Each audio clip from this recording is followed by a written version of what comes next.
Hello and welcome back to episode 11 of Sherlock Holmes Chapter 1.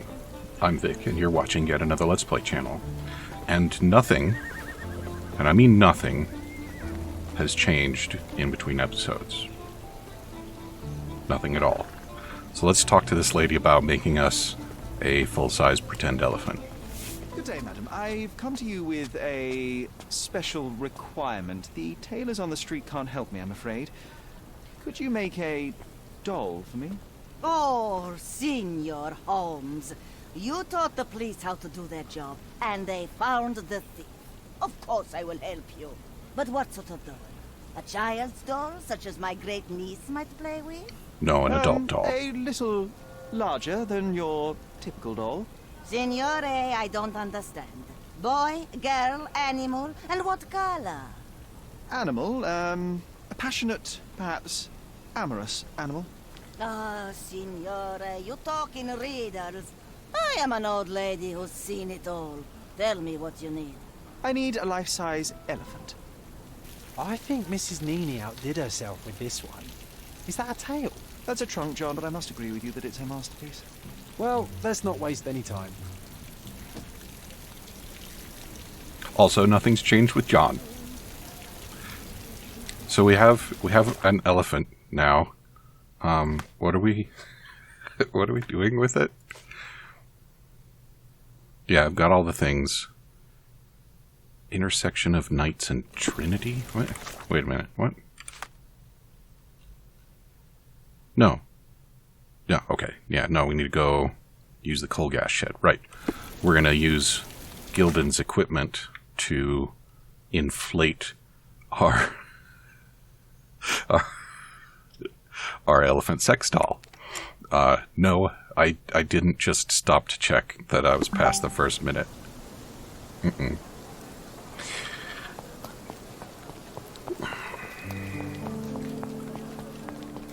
It's gonna look like an elephant, and stink like an elephant, and sound like an elephant, because elephants sound like foghorns. That makes sense, right?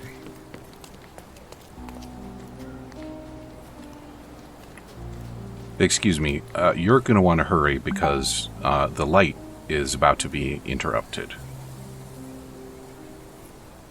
Also, it's been like 3 or 4 days, not counting all the stuff I did in between episodes where nothing changed. So that guy's probably pretty rank by now. Ah, that's what the blue thing we saw from the window was. So... The game is on. Excuse me, So, Sherlock, what's it's the plan? afoot. I hope it all doesn't go horribly wrong. We know that the elephant is seeking a female. We can arrange that. A doll with the appropriate scent might do miracles. So you're a marriage broker. Well, I suppose that makes me a groomsman. You forgot about your new friends, Sherlock, Nabe and Laura. You won't reunite the trilogy. Oh, are you enjoying torturing me? Those are your friends, John. I have a case to solve. Well, it's up to you. But I think you'll regret it. Oh, she is a bit breezy, I must say. Well, Goliath is eager for a single female elephant in his area. It should be just enough for his taste. You'll need to trust me. Are we ready? I can't stand the tension. We're ready. Let's call the elephant.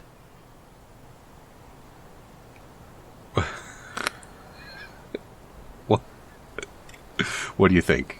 Should we go submissive, salacious, or tempting? Let's go with salacious.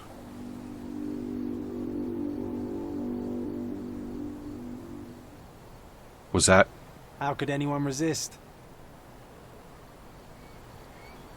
text the closed captioning for the trumpet that I played?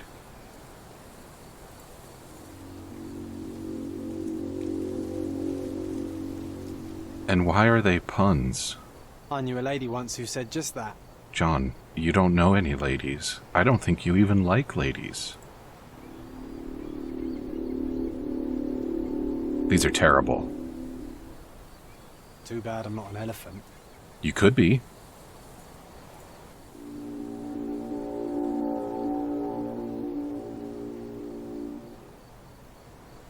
Take your time, Sherry. Oh, we've attracted a dirigible. That deserves a slap. And then a kiss. And then he a is tickle. our lovesick friend.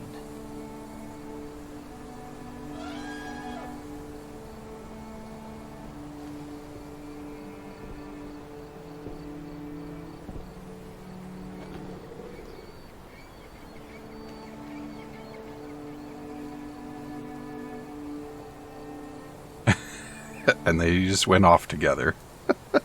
What is the meaning of this? Why are you bringing it here? I won't allow you to leave it. I assure you that it is only a temporary measure. It won't be long until the elephant is gone, I promise you.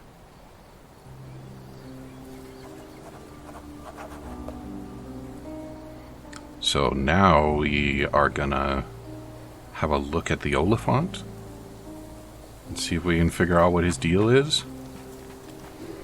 He's dripping, do you see that? Got some scratches there. It injured itself while running through the forest. Okay. Got a dart. There's something in the needle. I think we're probably gonna have A to do feathered fletching. a This might be chemistry. promising. What else we got? The left tusk is larger and more worn. You're a left-tusked elephant. Okay. What's that gonna tell us? Peaceful and compliant. Almost a gentleman.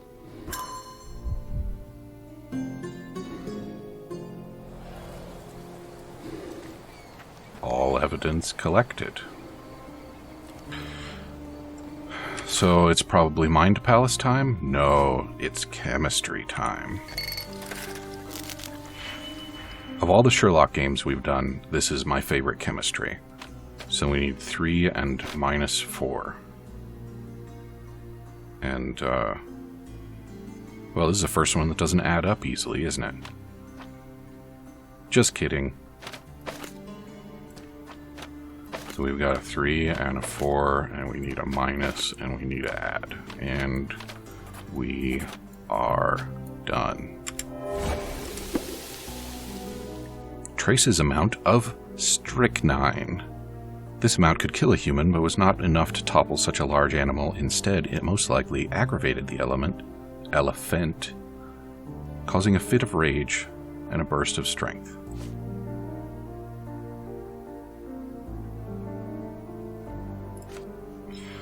So now it's Mind Palace time.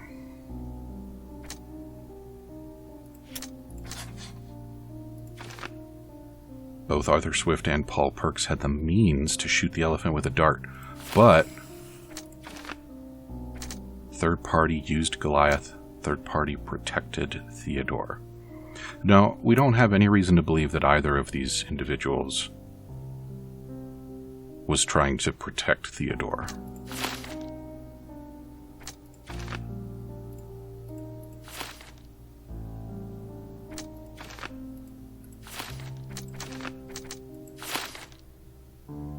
Do I need more here?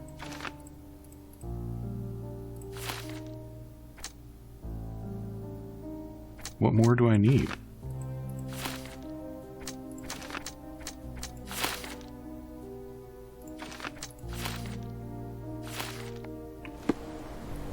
Do I need to go confront them again?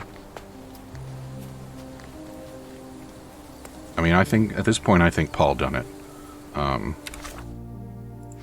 Do I have more clues that I need to look at? There we go. Goliath may have been provoked. And that's what we're looking for. So I want to double check Paul.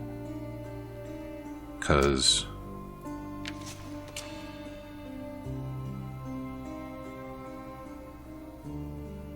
yeah. I only remember hearing about strychnine from one of them. Maybe I'm mistaken on that.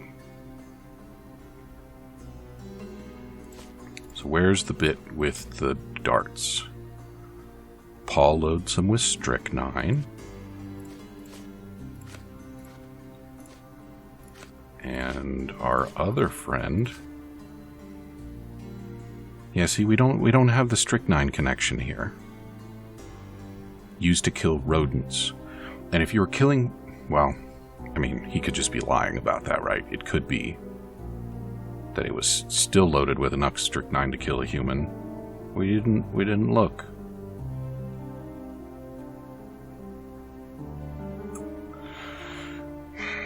Certainly both men had motive, and I would really like to find a way to declare this to be a conspiracy and both of them were somehow involved. But I guess we don't really have any kind of argument that they met one another. So, yeah.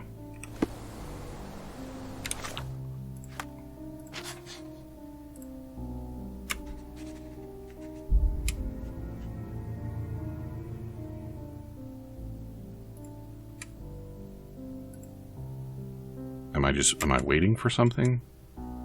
No, I have to go confront him. That's the way it works in this one.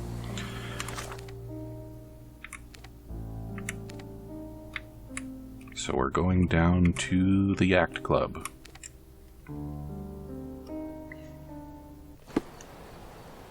Poor Lestrade. Why is my mind palace blinking?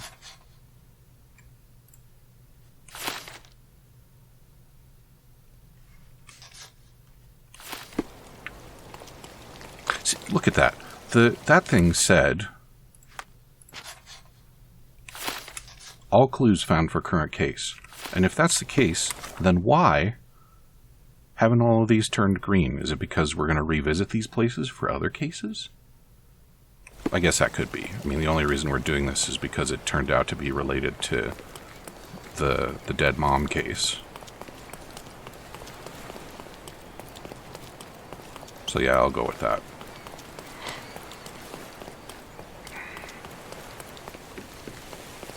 I don't need to have Arthur's box of darts pinned.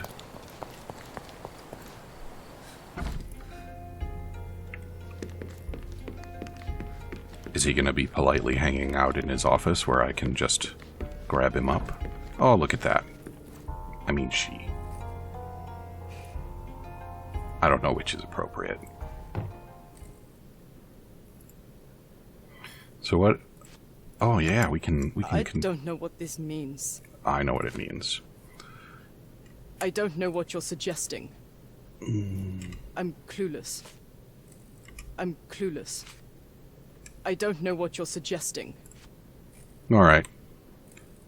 Did it J'accuse. feel good killing Theodore Gilden after the humiliation and threats? What? I thought you were blaming Goliath for that. No, I think you killed Theodore Gilden. Goliath is, unfortunately, a victim of circumstance. I'm far better than to kill Gilden. Believe me.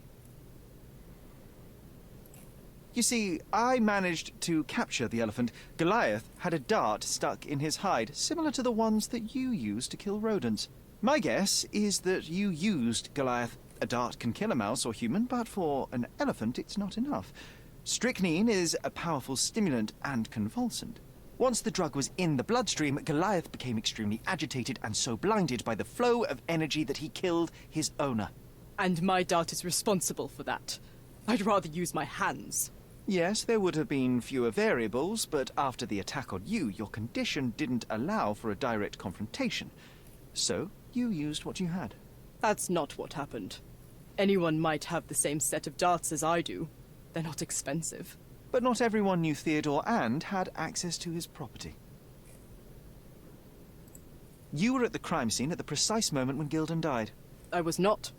I was visiting the doctor after the attack on me. Ah, of course, where no one saw you. That's an inconvenience. But in any case, the person who was there met the rage of the elephant. One was struck by the gate with such impact that they were thrown into the shed. The knife fell out. The bruises on your elbow match the contour of the hole in the shed. But I told you where my bruises came from. And I heard you, but you didn't catch my words. A bosun's knife was found there, a very specific tool commonly used in your field. That's only your assumption. I was never there. I mean, I was, but not when this happened. Mm-hmm. I can understand why you killed Mr. Gilden. He saw you with his daughter. He checked up on you, yachtsman, smuggler, and a woman. He went so far as to hire some thugs to attack you. Theodore knew your weakness, your career. He forced you into a corner. You're a survivor. You were prepared for the worst, but Theodore surpassed even your worst-case scenario. So you responded accordingly. I've earned everything myself. Every victory, every trophy, every mangir. I achieved all of it without murder. I don't need to kill in order to win. And you weren't afraid that he would reveal your secret to the owner of the yacht club or your competitors? I can control my fear. Trust me, I wouldn't have become a professional athlete otherwise. I revealed many truths and lies concerning Gildan. One banal fact is that he was a bitter and angry man who acted according to his own desires and impulses. Such people are dangerous, they are unpredictable, and value their own comfort more than anything and anyone. The same as you, Paul. Are you out of your mind? You're a gambler, smuggler, and actor. You indulge your self-importance. Such egocentricity and impulsivity is frightening. I won't allow you to play with someone else's life. You are under arrest. Wait. At least tell Imogen. Tell her where I am. I think she deserves a space without you. I heard you can gamble on racing in prison, only it's rat racing. No yachts. Goodbye, Paul. Why did you pick my Paul? Out of all the people on this island. Just when I needed someone I could rely on. Believe me, I saved you. I found the true murderer. Would you really choose to live with the person who took your father's life?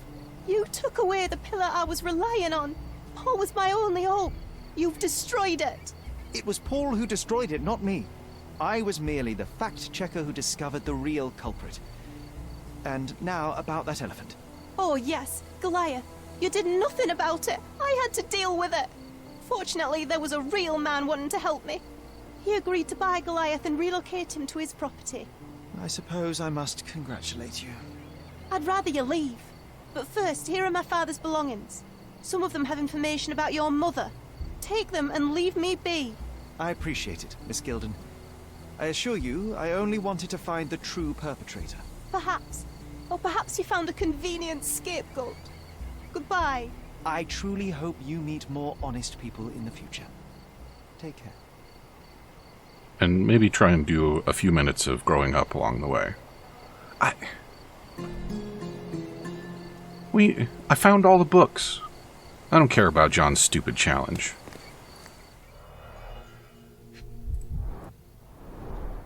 What do we got? My dear Theodore, you know I value our friendship more than most other bonds. We share the same restless soul, and your acceptance and support in trying times has been a blessing. I'm endlessly grateful for the turn of fate that saw Siger and I join the same expedition as you. It changed my life for the better. Nevertheless, I am not blind nor a hypocrite. I know that your feelings toward me have deepened. Forgive me, Theodore, but I do not feel as you do.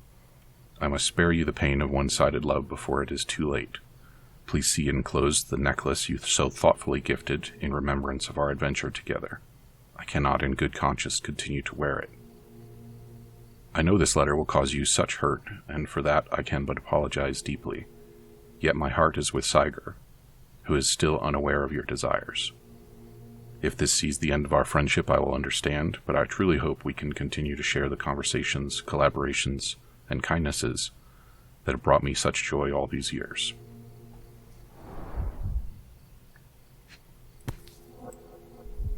My mother always wore this around her neck until one day it disappeared. I was wondering where it went. She said it was a birthday present from a good friend.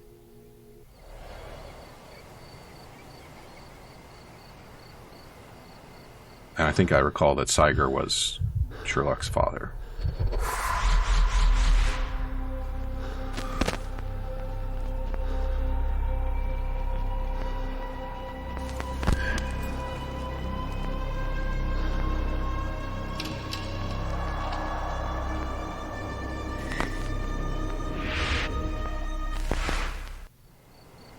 I just had another glimpse of a memory, John. It's fuzzy, but I'm sure it happened somewhere in the manor. Finally moving forward. Shall we go? Oh, look at that. The gate got magicked. So where's our house again? It's right there. Not that one. Is it right there? What is that? It is right there. I'm just taking the wrong way to get to it. Yeah. Yeah. Yeah. So, I did buy some stuff for the house. The garden's much prettier, don't you think? I bet the memories are all flooding back now. I'm not sure it's prettier just because we put a The best place for reading.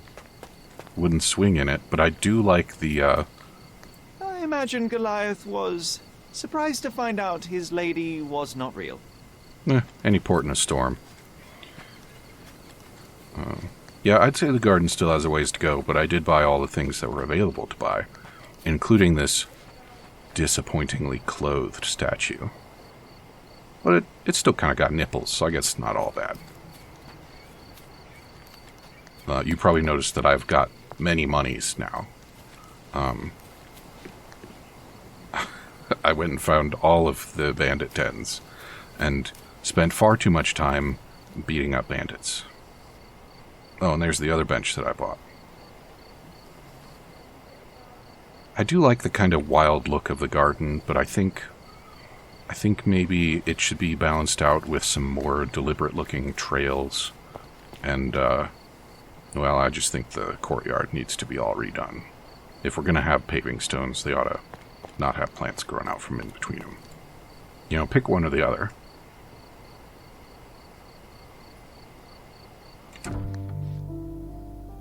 And I got the portrait back, and a few other paintings. You know, I envy you, Sherry. You can talk to other people and they won't ignore you. And I envy you. You can ignore any person you're bored with. You don't miss out on much. Most men are dull, unlike yourself. Well, I'm flattered. I have nothing to say about that. Let's see. Oh, I did find a few coins as well, but it looks like they don't show up in the book, which is confusing and disappointing. So, what exactly am I up to here? I don't think I have any further business in my room, do I? Yeah. The first chemical laboratory ever Yep. made. I almost miss its elegant simplicity. I can skip it when most people talk, but apparently Sherlock is immune to skipping. So the vision looked like it was somebody going to a place that doesn't seem to be accessible. Can I go out here yet? No. Why would I go out there?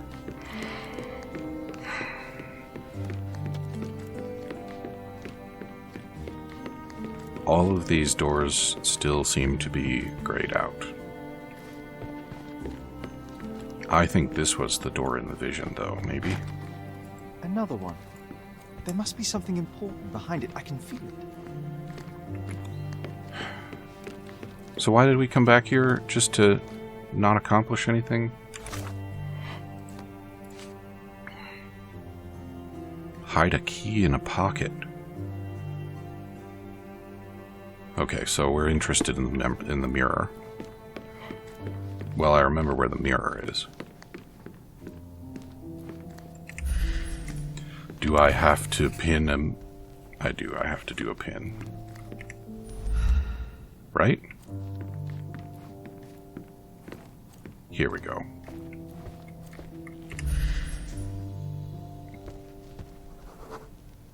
I had a surprise for my mother.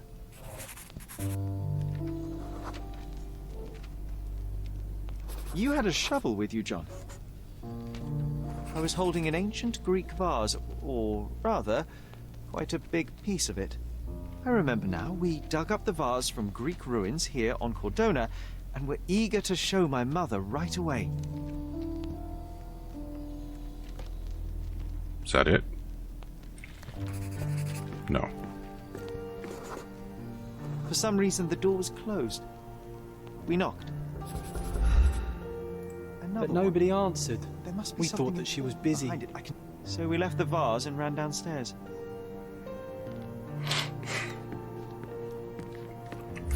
And we made sure to concentrate the whole way. I decided to gather some archaeological tools in order to take a closer look at the vase. But then we heard something, didn't we? Yes. It came from upstairs.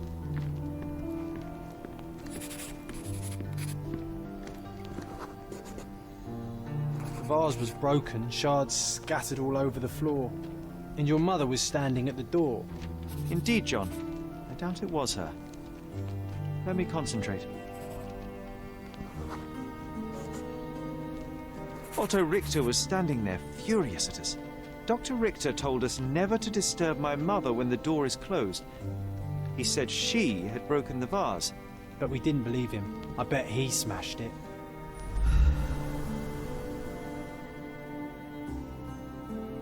And the door upside down for us. The things are still here. Presumably Mycroft never felt the need to sort through it all. Or couldn't bring himself to. No. He would have put it behind him and moved on. My brother is not one for sentimentality.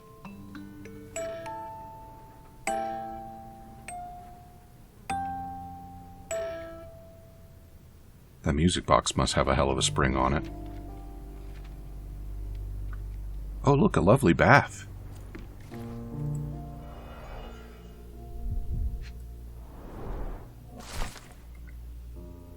Over the last few months, I have asked Mrs. Holmes to sketch some landscapes.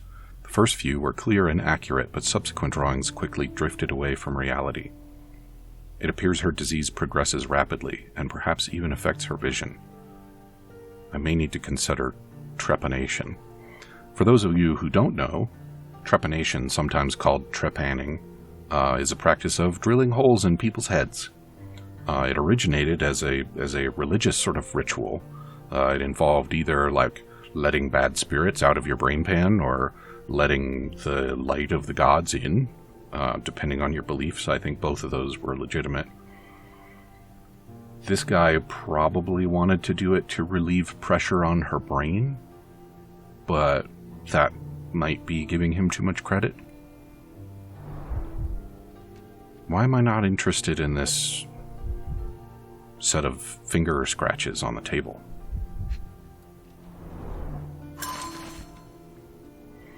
Mr. Siger Moreland Holmes, the renowned archaeologist, authenticator, and historian, is dead. A mere 41 years of age, he was seized by a cardiac event during the opera at the Covent Garden Theatre on Saturday. Despite a physician's best efforts, he remained insensible and died at 20 minutes past 6 last evening.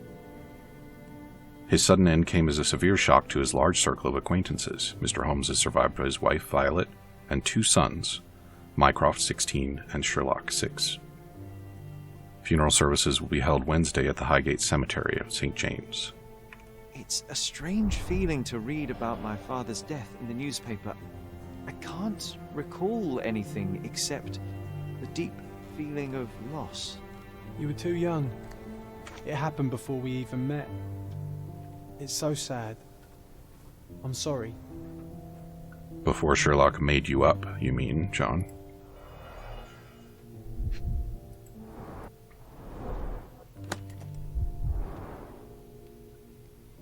The doctor left his stuff here?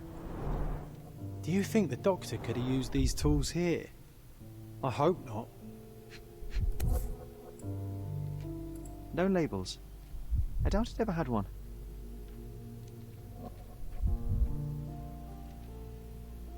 No labels.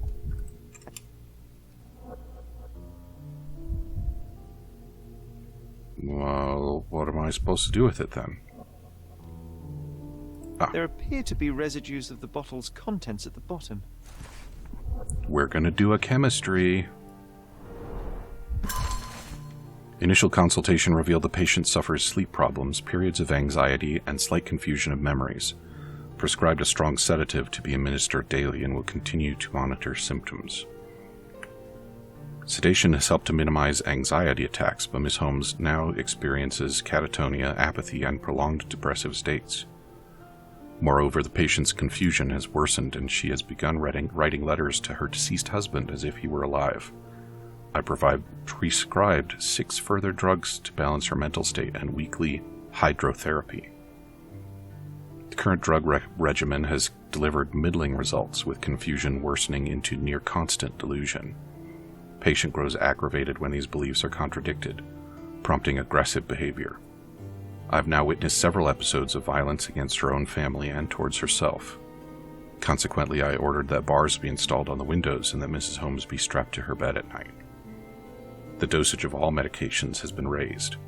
I had prescribed the patient additional hypnotherapy sessions, as well as some mild hallucinogens.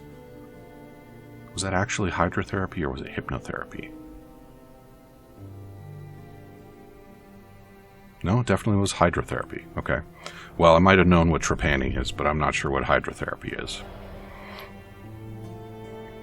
Okay, well, with that, we're all out of time for episode 11. Come back and see me again in episode 12, and we will continue poking around our dead mother's quarters and see what else we can learn about how she went crazy, probably with the assistance of a doctor. Talk to you soon.